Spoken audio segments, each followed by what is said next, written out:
What's the process of aging, so we're looking to reverse it? Aging happens in an extremely fast time frame, and you put them into this model system, the animal becomes young. It looks like there's a clock that if you destroy it, something becomes old immediately, and if you repair it, the animal stays young. And it looks like you can reset the clock. There's about an 80% remission rate in our experience just using ultrasound, fairly safe intervention, fairly inexpensive. I did this myself. I'm 76 years old, and if you look at any of my biology, I'm in my 50s. I'm up for the challenge. When people say you can't turn back the clock or you can't reverse Alzheimer's disease, to me, I'm going to take up that challenge. Suddenly there's like an exploding numbers of it. MS, ALS, Alzheimer's, autism. What's causing it in your opinion? That's a great question. I think we're going to have another podcast to talk about that. But I'm Dr. Esra Çavuşoğlu, and I've been living a sober life for the past 19 years. My battle with addiction drove me to seek new methods, devices, and supplements to improve my physical and mental performance, enhance my quality of life, and ultimately live healthier for longer. From my experiences in addiction recovery, biohacking, and longevity to the latest global developments, from groundbreaking entrepreneurs to expert academics, the conversations I've had over the years are now featured weekly on Soberhead Podcast. Welcome to Soberhead Podcast. I'm joined by Dr. Sheldon Jordan, neurologist, regenerative medicine pioneer, and someone working at the very edge of what's possible when it comes to brain health and longevity. We're diving into a fascinating idea that your biological aging clock may be controlled by the hypothalamus, your brain's command center. By targeting it, we might be able to slow down or even reverse aspects of aging itself. From exosomes and stem cell signaling to ultrasound technologies that can non-invasively influence brain function to emerging interventions for diseases like Alzheimer's and Parkinson's, this conversation explores where neuroscience, longevity, and regenerative medicine collide. If you've ever wondered whether we're getting closer to truly changing the trajectory of aging, and what that could mean for your brain, your body, and your future, this episode will give you a whole new perspective. Let's dive in. Üniversiteyi sadece dersler, vizeler, finaller olarak düşünme. Asıl mesele okurken kendini keşfetmek, üretmek, projelerde yer almak ve mezun olmadan gerçek dünyayı tanımaya başlamak. Bir yandan psikolojiyle insanı daha iyi anlayabildiğin, beslenme ve sağlık bilimleriyle iyi yaşamanın ne demek olduğunu öğrendiğin, mühendislik ve yönetim bilişim sistemleriyle teknolojiyi, veriyi ve sistemi çözümleyebildiğin bir üniversite düşün. Yani sadece bilgi aldığın değil, düşündüğün, ürettiğin ve fikirlerini hayata geçirebildiğin bir yer. İstanbul Gedik Üniversitesi, öğrencilik hayatını gerçekten yaşarken geleceğini kurabileceğin bir deneyim sunuyor. Ayık Kafa'nın daimi destekçisi Gedik Eğitim Vakfı'nın sağladığı katkı ile size dünyanın önde gelen uzmanlarını konuk olarak getirmeye devam ediyoruz. Siz de Ayık Kafa'ya abone olarak destek verebilirsiniz.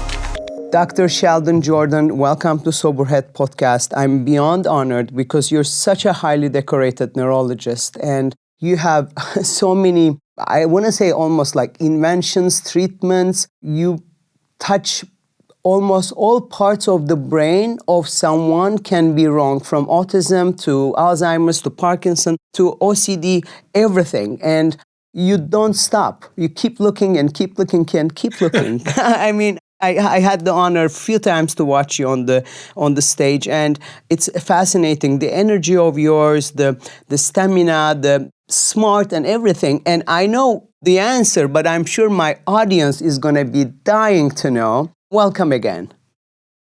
thank you. So I would like to start our podcast with this fascinating information that you share on the world stage, actually, the biological aging clock. Because these days, as you know, everybody's like crazy about extending lives and, extending health span, etc. But most interventions that we can do, like, supplements or regular change of lifestyle, etc., I don't think it makes too much difference. Yes, you can be a little healthier, but it doesn't change a lot. And I did an interview with so many people, from Aubrey de Grey to name it, and they say if the technology doesn't change, it's not going to be that easy. But you share something so incredible that I think you're proving them wrong. So what is that biological aging clock? Let's start with that. Well, I didn't discover this myself. This was discovered by a group at Albert Einstein Medical School, Dr. Kai, and he did a very interesting experiment. He was able to selectively injure the cells that line a part of the brain called the hypothalamus. And when you produce that very restricted injury, what happens is the mouse immediately becomes old. Within days or a certain number of weeks, the hair falls out, the muscles become weak, the animal becomes cognitively impaired, they're sexually inactive, their bones are fragile. All the things that are characteristic of aging happens in an extremely fast time frame. Now, it's also interesting, if you take that same model and you take exosomes, which are the little particles produced by stem cells, from a young animal, and you put them into this model system, the animal becomes young. Their hair grows in, their muscles become strong, they become cognitively unimpaired, they become sexually active again. So it looks like there's a clock that if you destroy it, something becomes old immediately. And if you repair it, the animal stays young. So we sort of got very interested in this type of process many years ago. But at the same time, over the last 45 years, we've been developing ultrasound technology, which allows us to deliver things very selectively to the brain, non-invasively. So we can take an ultrasound, put it on the outside of the scalp, and it's the same level that you use for diagnostic purposes, so it's very low energy. But you can use that to make exosomes that are given intravenously. You make it stick to the target zone, in this case, the clock that determines how old you are, and it looks like you can reset the clock.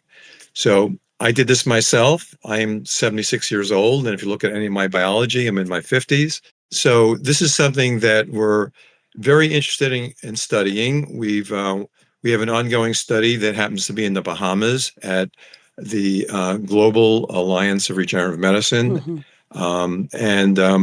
We're actually part of the X Prize competition. We're finalists in that competition where we're able to set back age by hopefully more than 10 years.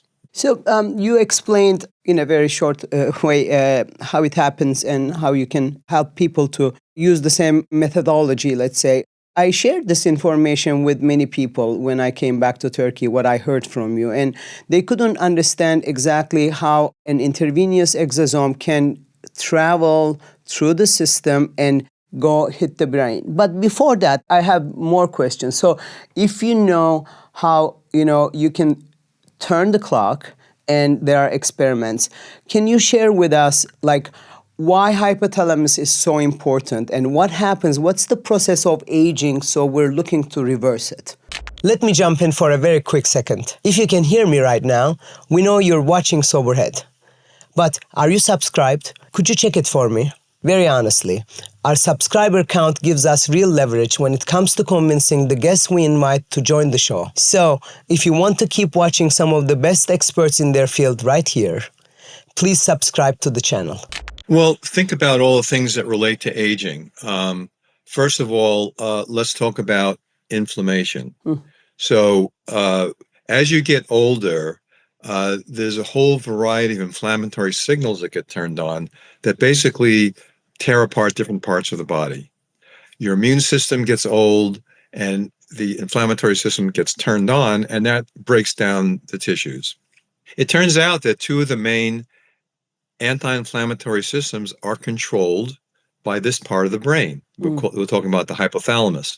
So you think about the cortisone system. So cortisol is produced, of course, by the adrenal glands, but that is controlled by the hypothalamus.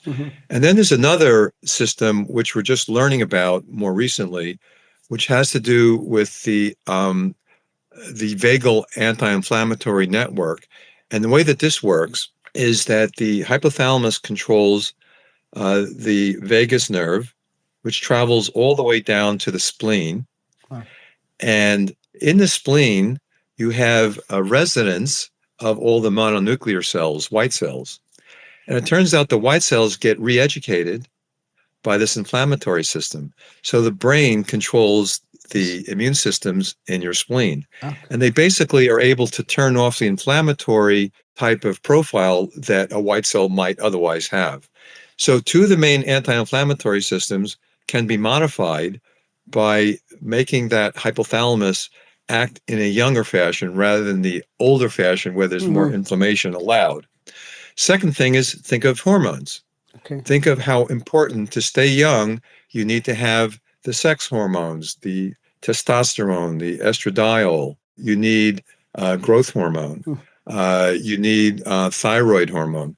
So those are controlled by the hypothalamus as well. So the hypothalamus controls the pituitary, which in turn is a controlling element for the entire hormone system. So you keep your hormones young, you keep your immune system young, and then the hypothalamus, it turns out, gives off these exosomes that we're talking about, these little particles, and that bathes the whole rest of the brain and keeps the whole rest of the brain functioning young. Everything comes out of the hypothalamus. Wow. That's right. I read something about the connection between pineal gland and hypothalamus, and therefore the thymus gland being affected. Yeah, that's a very, very interesting phenomenon. And now what you're doing is you're starting to take apart the biological clock of aging. So think of this. So the pineal gland, which, as you know, the ancient people thought that this was the seat of the soul, Sure. and they weren't that far wrong. So it's very, very important for maintaining how young you are. So it turns out that the pineal gland makes a chemical called melatonin. And a lot of people think of melatonin has to do with sleep, which of course it does. But melatonin also interacts with this hypothalamic clock that we're talking about and maintains its youthful quality. Unfortunately, the pineal gland, as the years go on, the pineal gland starts to calcify. It turns into basically calcium and it no longer produces melatonin in a way that keeps you young. So the hypothalamus is starved for melatonin and it starts to degenerate. And as it starts to degenerate, all these other processes revert to an older type of phenomenon. Basically, hypothalamus gives life to many different organ systems and yet get affected also from different degeneration, let's say, and starts getting older. That's right. So you start to become old. So your muscles become weak, your bones become fragile, your immune system is turned off, the inflammatory processes are all amplified, and the aggregate of all these systems failing at once is the aging process. And it's not by accident. We're designed to die in a certain time frame, because if everybody lived forever, we would exhaust our ecosystem and the whole species would pass away. And you can argue we're doing that anyway because of all the things we're doing on this planet. Sure. But that's another whole story. Nevertheless, it turns out that we can only live a certain number of years because we would otherwise exhaust our ecosystem. And we produce offspring at a certain rate. So humans only produce a few offspring in a lifetime. So we're able to live a little longer. On the other hand, mice or rats, they produce very rapidly. They only live 2 years. And yet they're exposed to the same environment we all live in, more or less. And they only live 2 years. And that's because they're not allowed to live much longer because they would have so many offspring that their ecosystem would be exhausted. So it turns out that rate of offspring is tied in with how long we're programmed to live. You mentioned about the studies that you guys are involved and especially in Bahamas and as well as getting into the X Prize. How does it whole thing work? Like, take me from the start. So you just don't shove it in like the exosomes. You kind of go through some, because many people do exosomes. You know that. Like, many people are offered exosomes from the nose, the spray, the IV, the name it, injections. I'm sure that as a very renowned neurologist, you have a way of reaching to that point. Just about any day that I see people in my office, they've already had stem cells or exosomes given systemically, and it doesn't do very much, and that's why they're seeing me. And the problem is, do the math. So just existing in our bloodstream are billions and billions and billions of exosomes. Mm-hmm. And the exosomes that we produce are going to be typical for an old person with inflammation and a degenerating immune system and all of the effects that relate to aging. We don't want those exosomes, Mm-hmm. right? So those are competition for the young, healthy exosomes that we're giving to someone. So let's just say, for the sake of argument, you give what sounds like a really big number. You give 1,500 billion exosomes in a fluid that you give intravenously. Sure. Well, if you do the math, that only increases the concentration of young exosomes compared to the existing exosomes. That concentration is way less than 5%. Mm-hmm. So you've hardly changed the existing population of exosomes, most of which are bad. Mm-hmm. So we have to get over that competition. So what we learned is you first do plasmapheresis. And if you're familiar with the plasmapheresis process, that basically filters out your blood. So you get back your blood cells, but you take out the plasma, which has all these exosomes floating around. So most of your own exosomes are taken out first. That gives you a window of opportunity of multiple hours where you can give young exosomes without being contaminated with these older exosomes. We can then deliver them to the central clock of aging in the hypothalamus so we can reprogram that without being interfered with by your own exosomes. Like, I don't want to deliver my exosomes to my hypothalamus because that'll just make me old. I don't want that. So I have to take out my own exosomes, and then temporarily I'll be free of that interfering factor. Then I give my young exosomes with the ultrasound timed in a very rapid sequence so I can get those exosomes in when there's no competition. How do you carry that to the hypothalamus from the vein that you get in?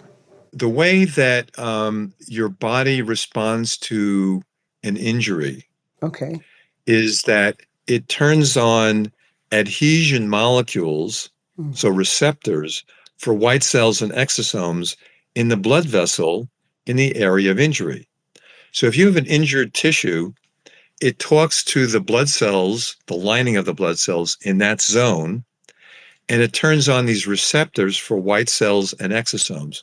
So when white cells and exosomes are floating around your body, they stick to the area where the injury is, and that gets sucked into the tissues at that zone, in that target zone.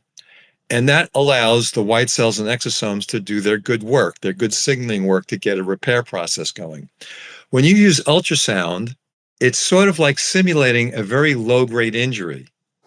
So the ultrasound waves make the lining of the blood vessels think that there's injury in that zone. They then express these receptors for white cells and exosomes, and they're able to attract them.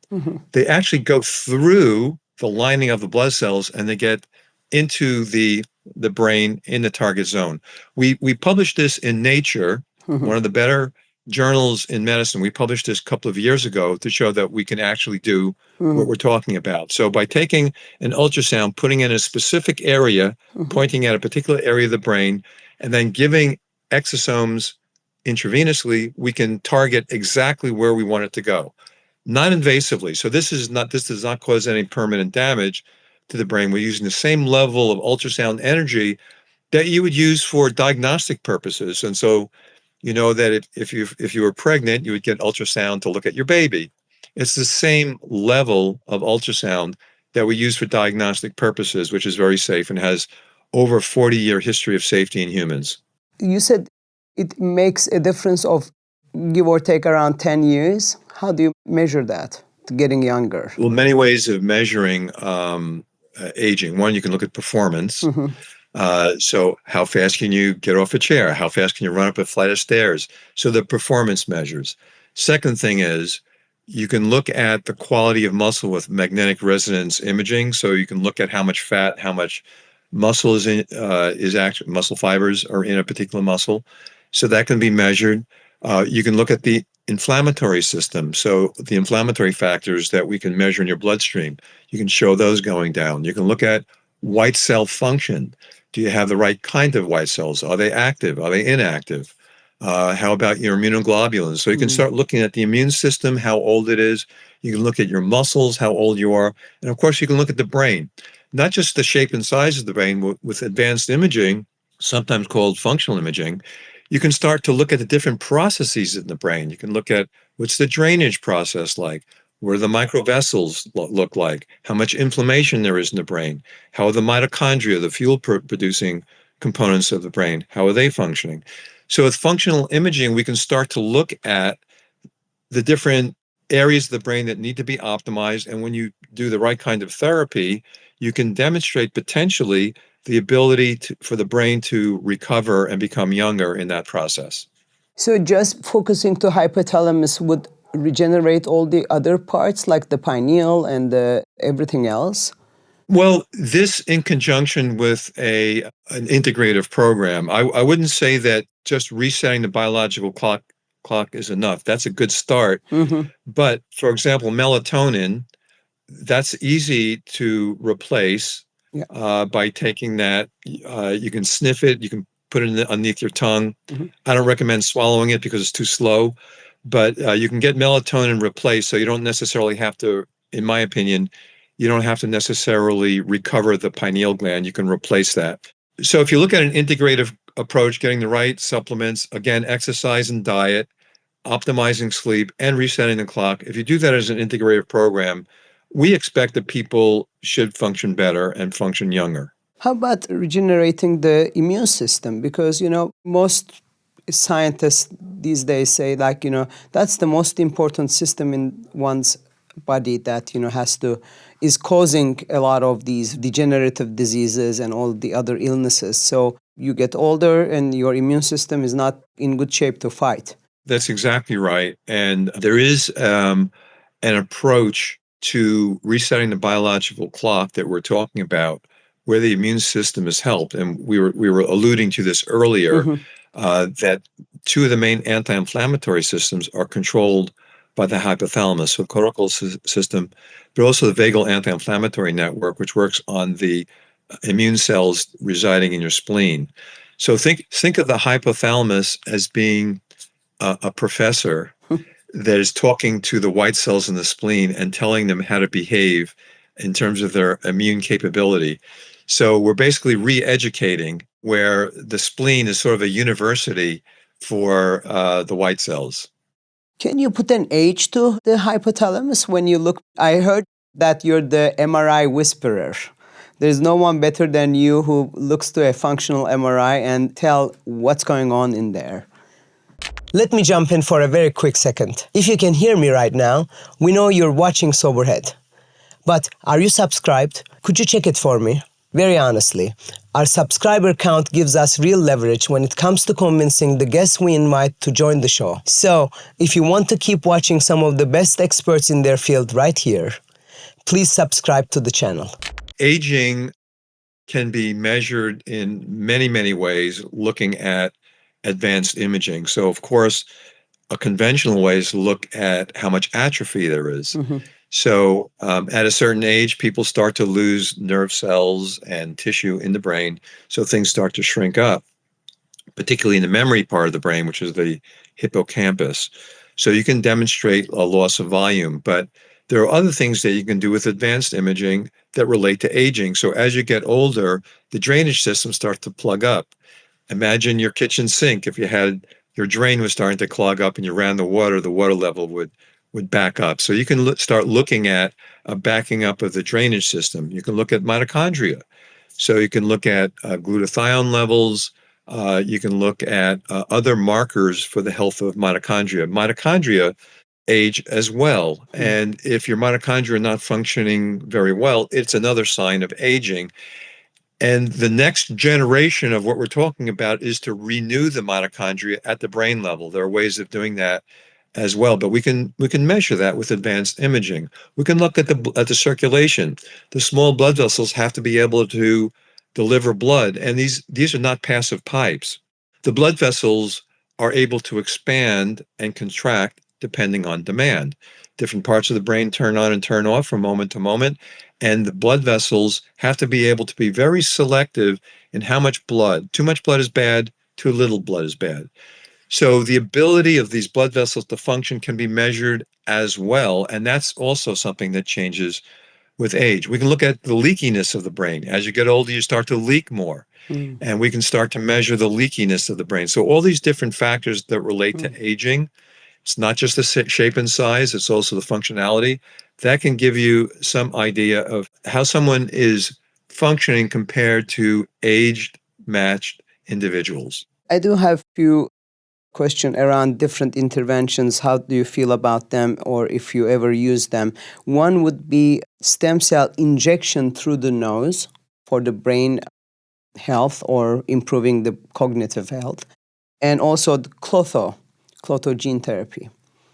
Those are very dear adventures in my mind. So let's talk about that. Please, because there are places here in Turkey as well that they have connections with gene therapy experts, etc. And instead of doing all these like hard work, like through the IV, whatever, they not think if they inject things through the nose, like the clotho or stem cell, that would just go through the olfactory nerve to the brain, and poof, everything is going to be fine. Let's talk about that. So first of all, the basic physiology here.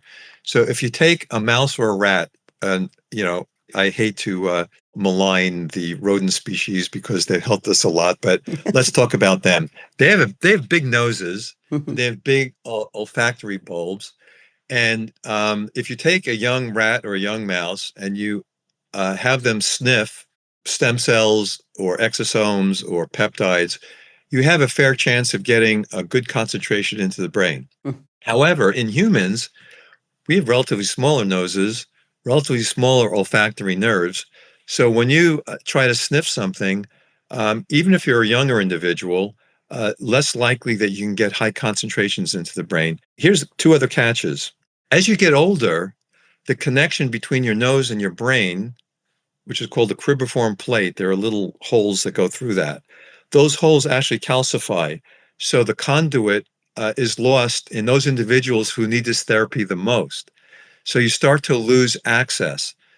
The other thing that's maybe more important is once you get those few exosomes of stem cells actually get into the spinal fluid through the nose and into the brain, where are they going? They need to get to the hypothalamus. They need to get to the hippocampus. They need to get to the areas of interest. That is a complete random process. So it's very difficult for them to actually get to the area of interest.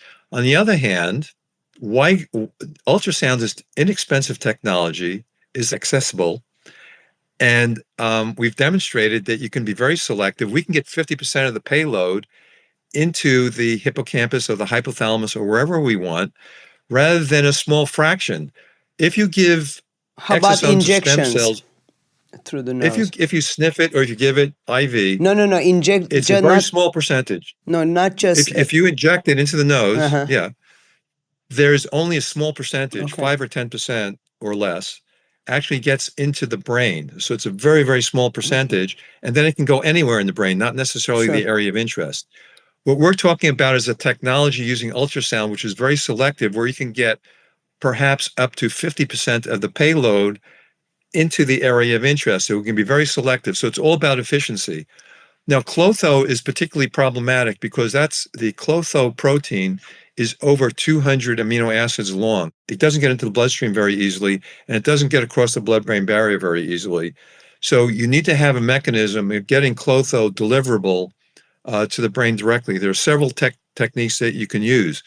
You can encase clotho in exosomes and then deliver them. That's one thing that we are working on.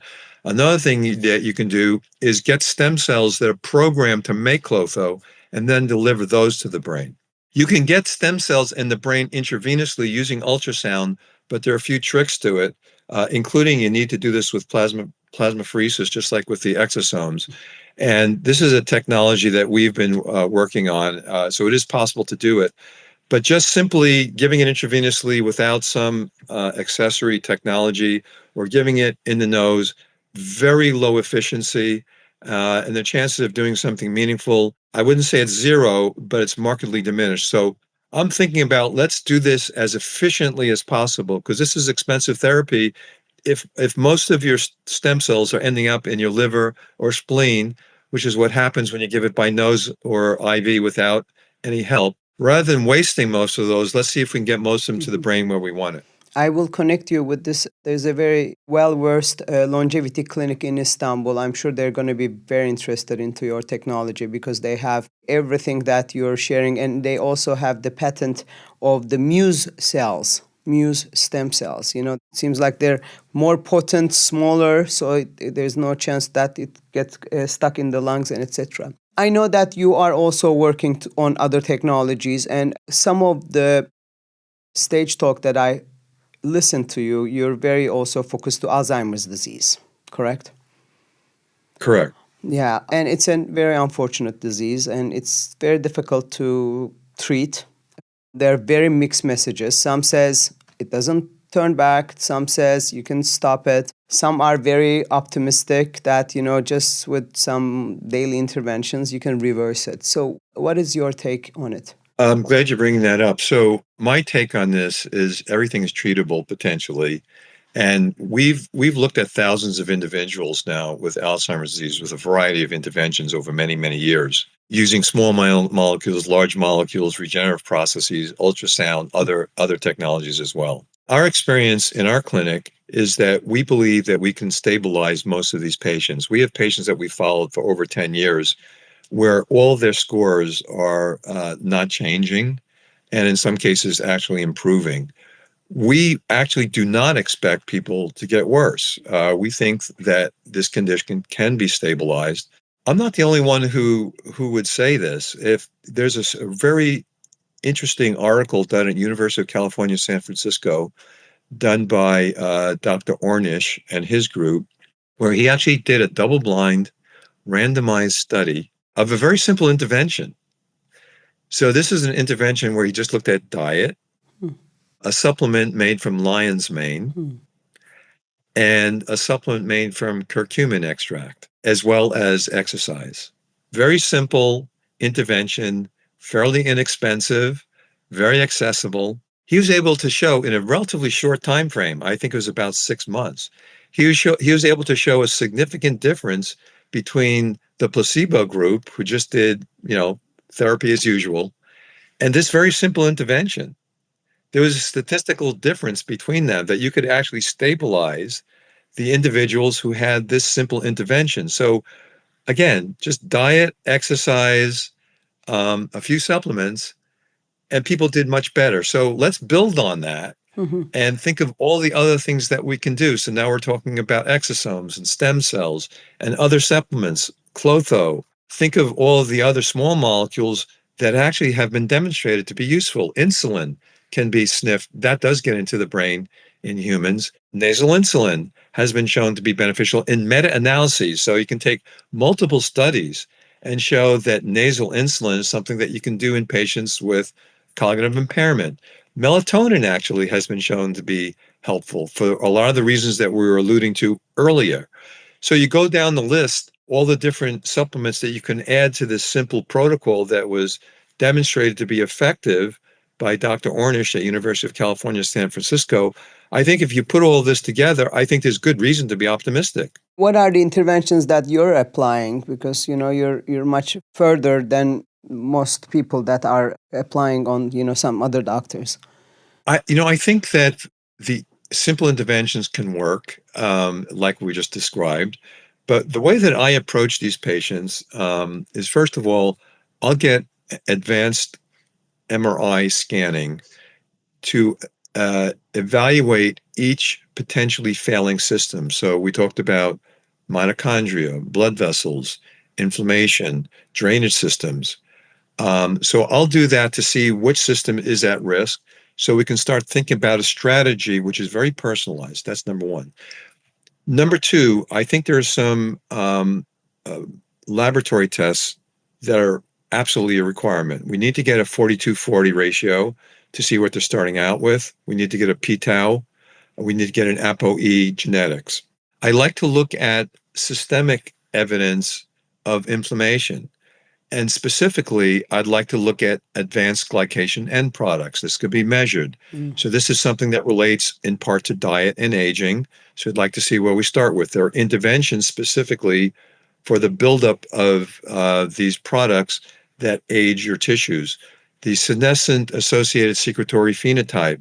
So this is basically a way of testing for the aging of the immune system, and there are interventions that can be used for that. We talked about clotho. So is there a problem with clotho? We talked about mitochondria. Those can be evaluated in terms of laboratory tests. There's another test that I really like to look at is the leakiness of the gut, the biome in the gut, and the biome in the mouth. So we know that there's a relationship between some of the bacteria that live in your mouth and Alzheimer's disease. Specifically, Porphyromonas is one of the really nasty bugs that can live in your gums. So we always check for that. And there are interventions to get rid of Porphyromonas. So that can be done with the help of an interventional dentist. In terms of the gut, we need to have, is there a leaky gut? Is there a small intestinal bowel overgrowth that can add to the inflammatory milieu that accelerates the degenerative process? So there are all sorts of things that we can do to stop gut leakiness or bacterial overgrowth or the wrong biome, or the wrong bacteria in there. Do we need to supplement with small molecules that are normally made by the good bacteria? Is there a chronic infection, Epstein-Barr virus, CMV, herpes? All those can be treated with suppressive doses of antibiotics. So you go down the list of all the things that we can do in terms of inflammation, chronic infection, an abnormal biome, leakiness of the gut. All these things need to be adjusted. So it takes an integrative program. So this cannot be just that's done by me as a neurologist. We have to engage the help of all the integrative and functional doctors. It takes a village to get these patients better. But I think if we work in an integrative fashion, I'm very positive about these patients. And when we follow these patients for many, many years now, we can definitely stabilize them. And if we can't, there are other things in the pipeline that are very interesting that can help. So there's something called trimiperazate or homotaurine. There's something called TB006, which is an anti-galectin-3 antibody.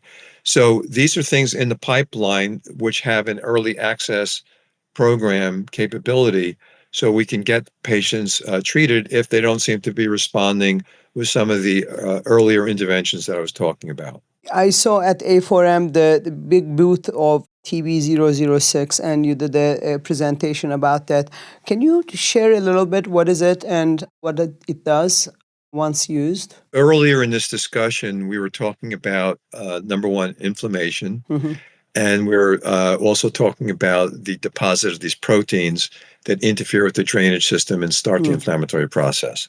So here we have an agent that addresses many of those issues. So the anti-galectin-3 antibody is TB006.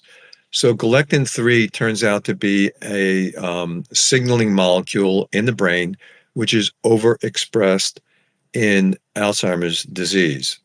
What it does is it turns on the microglia, which are the resident immune cells, to kind of amp up the inflammatory damage that happens in these cases. But also galectin-3 turns out to be a glue for these abnormal proteins, so it allows them to aggregate even more aggressively. So if you block the action of galectin-3, the potential is, number one, stopping some of the inflammatory activation of the immune cells in the brain, and number two, minimizing the aggregation of these abnormal proteins, which adds to the whole process. So here you have an intervention that can work on several of the processes that seems to be very important in the Alzheimer's pathway. And the good news is it's relatively safe. It doesn't seem to cause the bleeding and brain swelling that happens with some of these other agents that are out there that have a high risk. You're using it, yeah? On your patients, Yes. I mean, not on yourself. And is it like only for certain type of Alzheimer's disease, or is it affecting positively most people? The early access program and the research that's being done by True Binding, which is the parent company, is looking at multiple degenerative processes because inflammation, activation of these microglia, activation of these resident immune cells, that seems to be a common factor in a lot of these degenerative diseases. So in particular, they're looking at Parkinson's disease, looking at Alzheimer's disease, and they're also looking at it in ALS as well. So there's a lot of interest in inflammation and tuning that down, and hopefully showing some benefit in terms of these various conditions. The way that you regenerate the hypothalamus, can you use the same methodology to help other parts of the brain, whether there's a TBI or some other psychiatric problems like OCD or ADHD, which people really suffer? Let me jump in for a very quick second. If you can hear me right now, we know you're watching Soberhead.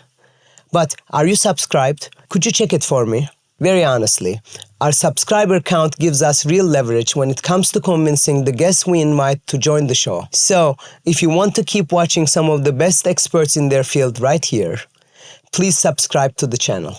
Yeah, so ultrasound as a standalone therapy is something that we're also investigating.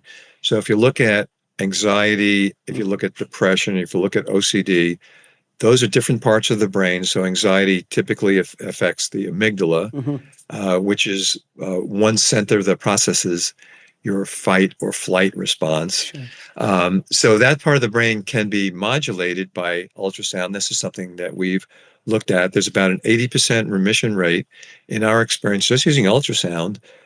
Fairly safe intervention, fairly inexpensive, and it seems to have very, very nice results in our research. We can also go for other parts of the brain in Parkinson's disease, the putamen and the substantia nigra, and as well as the globus pallidus, seems to play an important role. And you can use ultrasound as standalone therapy in that setting. This is something else that we've been investigating. And that's even just standalone therapy using ultrasound as a way of modulating the function of these different parts of the brain. So these are all areas of active interest. So explain a little bit more so I understand. What do you do with the ultrasound? Like you just aim to that part of the brain and to do what? So let's take, for example, anxiety. Sure. So in anxiety, you can think of the amygdala as being overactive.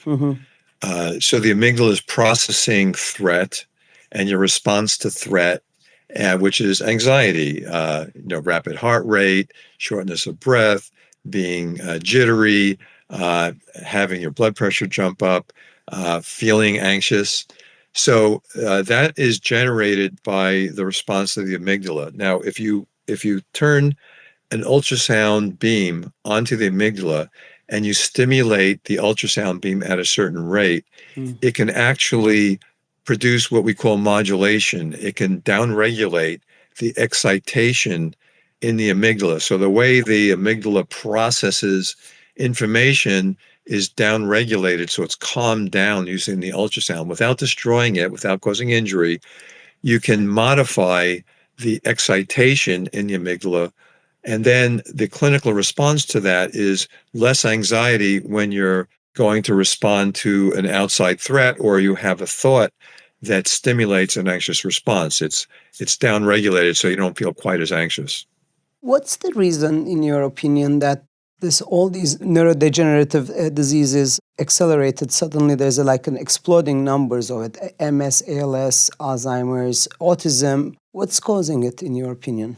That's a great question. I think we're going to have another podcast to talk about that. But let's talk about Alzheimer's disease. Okay. Is really Sure. A fascinating story in my mind. So, Alzheimer's disease was only first described at the end of the 1800s, early 1900s. And before that, it wasn't just that people were dying earlier, which they were, but even people who lived to an older age, they didn't seem to get this rapid dementia. There seems to be some correspondence to the availability of refined sugar. Oh. So you think of, when did extracts from sugar beets, extracts from sugar cane become widely available to the population as a whole. So that was not until the late 1800s. So suddenly, the human race is exposed to a lot of refined sugar and other refined carbohydrates. So why is that a problem? Well, it's a problem in many different ways. First of all, obesity is going way up. There is an increased inflammatory milieu. And we're getting back to this whole issue about inflammation is playing a role in neurodegeneration. So suddenly there are all these folks that are more obese. There's more carbohydrates that your body has to deal with. There's more insulin resistance. And it turns out that in the brain, insulin is very, very important. And if you're resistant to insulin, you're losing one of the major trophic factors that keep brain cells happy. So if there's insulin resistance at the brain level, the brain cells become old faster, they degenerate faster. There are probably other reasons why the excess refined carbohydrates causes inflammation in a more direct fashion. But basically, you've now introduced a new element to the human race that it wasn't used to processing. So, lots of refined sugar was not available in a natural environment when we're evolving. And suddenly, we're exposed to all of this. I'm going to tell you a little story that always comes to mind when I talk about this. When I was a kid and I'd go to the zoo, we'd have cotton candy or other candies that we'd be eating as we're looking at the animals. And I'd read a sign next to the animal cage that would say, "Do not feed the animals." And I'm thinking, I'm eating this candy and this sugary material, and I'm not supposed to give it to the animals. But why am I taking it? So if it's not good for the animals, why is it good for me? And I think now in retrospect, it's obvious that all this refined sugar and refined carbohydrates are killing us. It's not just the animals. So when it comes to things like Alzheimer's disease, perhaps the sign should say, do not feed the humans this material either, because we're killing ourselves. I know. I became good friends with also Dr. Sabine Hazan, and the COVID also, it seems like affected a lot. Well, we don't know the full what's going to happen in the long run with COVID exposure. That history hasn't been written yet.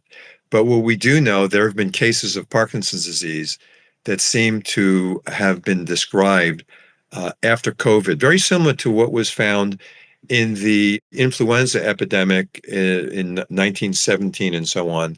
There was an epidemic of Parkinson's-like rapid degenerations. And we've seen some Parkinson's cases come in post-COVID. But is there going to be an increased incidence of Parkinson's over the next coming years? Is there going to be an increased incidence of Alzheimer's disease and other neurodegenerations? We don't know the final word on this, but what we do know is that some people that have a prolonged post-COVID condition, they have an ongoing inflammatory process that doesn't seem to go away. Again, coming back to this theme of inflammation affecting the nervous system, I'm going to unhappily expect that there's going to be an uptick in some of these neurodegenerations at an earlier age than expected. Parkinson's, ALS, Alzheimer's disease, and other conditions. We expect to see an uptick in this in the next few decades. So some of these people with post-COVID, they're sick enough with a chronic fatigue syndrome and other issues, and we see those on a daily basis here in our practice. I'm expecting that the next chapter in the COVID story is going to be early onset Alzheimer's and early onset Parkinson's disease that we haven't even seen yet. Before we end our podcast, I want to go back to this biological clock, because I know you did this intervention on yourself. If someone do this, or what were the changes you experienced from biological to biomarkers? Like, what are the positive changes that was very significant that you were even surprised to yourself? The first thing that happens is that your sleep starts to improve. So when I was checking my sleep I was using an Oura ring to check my sleep, which is a kind of a good monitor. I was getting less than 15% deep sleep, which is horrible. You need about an hour of deep sleep to really clean out the toxins that build up during the day. So what happened is my deep sleep went from 15 minutes to an hour. So that was one thing that happened very quickly. The response to stress got better right away because the hypothalamus also controls the stress response. So as I had a variety of challenges in my life, including losing my house in this major fire we had in Los Angeles, it didn't bother me as much as it might have, because my response to stress was much better. That happens. So response to stress, improvement in the sleep cycle, that happens fairly early within the first couple of weeks. Then over the next several months, other things start to happen. Because the hypothalamus controls many of your motivations, my appetite got better, sex drive gets better, energy level gets better.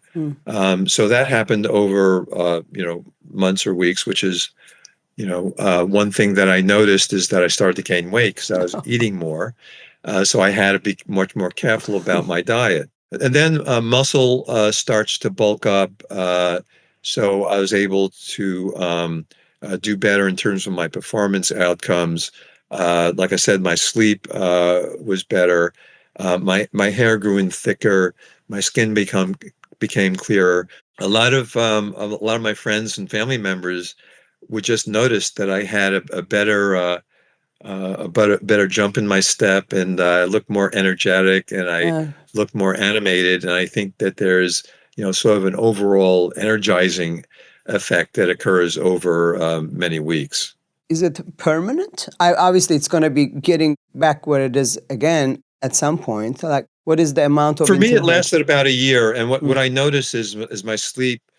One of the first things that happens is your deep sleep goes from an hour back to 15 minutes. So that's an easy way to track it. Energy level starts to fall down. Various drives start to drop off. Fatigue becomes more of a problem. Hair starts to thin out. Muscles start to get weak again. Performance values start to drop. That lasts about a year in my case. And for many instances, it looks like you can get about a year out of it. I've had some individuals who wanted to be treated quarterly, so they get retreated every 3 or 4 months, but I think that's probably more than you need to. So somewhere between 6 and 12 months is probably where the happy medium is. But a lot of individuals are just getting it yearly. How much exosome you send in? It depends on how the exosomes are measured, and there's some controversy of what we should be looking at, perhaps the RNA content or the protein content, or the numbers of exosomes counted by a cytometry device. But so we're looking at something that's probably definitely more than 50 billion real exosomes in that 30 to 100 nanometer range size. Depending on how you count particles, you might get numbers that are as high as 300 billion per cc. But the total dose, if you're giving like 15 cc's of that, you're looking at something that may be as high as 1,500 billion exosomes. Do you need to do a functional MRI before that, or because you know where the hypothalamus, that you don't need to look to one's Well, you brain? need to have at least some sort of imaging to identify the target. I like to get an advanced imaging because, as I said earlier, to do the best job, this is not just about exosome delivery with ultrasound to the hypothalamus. It's also getting the diet right, getting the correct supplements, figuring out what system needs to be optimized, and working with the integrative and functional doctors to have a full program. I think that's your best work, is going to be an integrative program. So I like to have advanced imaging to know which system needs to be optimized in a given individual, as well as doing these other blood tests and laboratory tests. So I wouldn't say that this is a standalone therapy. I think this is part of an overall program. Okay. All right. It's great that you shared that, because people would be really focused on, I can turn the clock back just with one intervention. You're saying the whole lifestyle needs to change. Dr. Jordan, thank you so much for your time. It's always so nice to watch you on the stage, and now had the chance to do the podcast. And I'm for sure going to connect you with the owner of this clinic here, because I'm sure they're going to be very interested, and I'm going to share with them that through the nose, the injection is like you're wasting your time. So that I can... Well, look, I'd love to go to Turkey. I happen to love Turkish food. All right, we're going to organize that. This is a lot of fun for me. Here I am, 76 years old, and I get to reinvent myself every week. And not that I make very much money do this, because I don't. But what's wonderful is making a difference. So, I'm up for the challenge. When people say you can't turn back the clock, or you can't reverse Alzheimer's disease, or you can't help people with Parkinson's disease, to me, I'm going to take up that challenge, because it's so much fun to make a difference in people's lives and to see people get better. But it does take, this isn't just me. It's not just the exosomes and not just the ultrasound. Mm-hmm. It really takes a village. We have to be collaborative in these efforts. And I think that's so much fun, is to work with people all over the world and to make this available, because this is not intrinsically expensive. It's accessible. There are ways of doing this without expensive technology. I'd like to get this in every clinic around the world so that people have access to something that's going to make a difference in their lives. Thank you again for your time.